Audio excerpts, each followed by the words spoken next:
Alors que doit faire Emmanuel Macron maintenant? Qu'est-ce que vous attendez de ce qu'il peut dire ce soir? Moi, j'en attends pas grand-chose et j'ai le sentiment qu'il est totalement à bout de souffle. La crise, elle est d'une triple nature. D'abord, c'est évidemment une crise sur le pouvoir d'achat. Les Français n'en peuvent plus de payer des impôts. On a une fiscalité qui est à 48% du PIB. C'est 10 points de plus que la moyenne des pays de l'OCDE. Donc il faut baisser les impôts? Insoutenable. Oui, il faut baisser la fiscalité. Ensuite, c'est évidemment une crise de représentativité démocratique.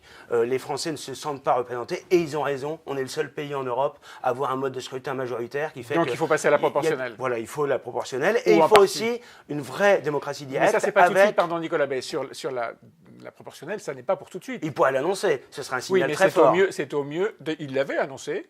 Ça a été annoncé il y a presque un an.